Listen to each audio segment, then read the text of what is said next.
Yep, that's where he gave his biggest speech. Dear Tim and Moby, can you do a Martin Luther King movie? Thanks, Amari. The Reverend Dr. Martin Luther King Jr. was one of the most important leaders of the American Civil Rights Movement. That was the effort to extend equal rights to all people, regardless of race. Well, in the first half of the 20th century, that was a controversial idea. In many parts of the country, African Americans were barred from participating in ordinary life. They couldn't eat at the same lunch tables, go to the same schools, or even use the same bathrooms as white people. This practice of separating African Americans from white people was called segregation.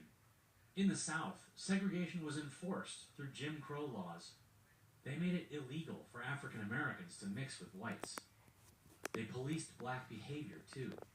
African Americans had to live in separate neighborhoods, hold specific jobs, and talk to whites with the utmost respect.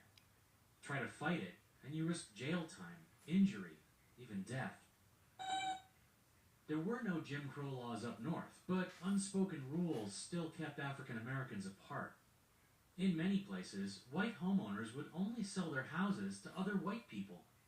These informal codes ensured that African Americans remained second-class citizens. Martin Luther King grew up in the midst of all that inequality. He was born in 1929 to a middle-class family in Atlanta, Georgia. Both his grandfather and his father were pastors at a local church. King attended religious colleges up north, in Philadelphia and Boston. He noticed black and white people mixing more freely than he'd seen growing up. Though these cities had their share of racial tension, they were a far cry from the way things were down south.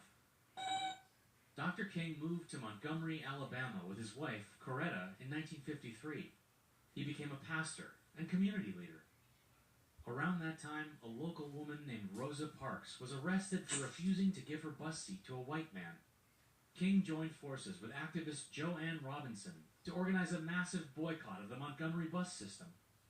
Most black citizens of Montgomery refused to ride the buses for over a year.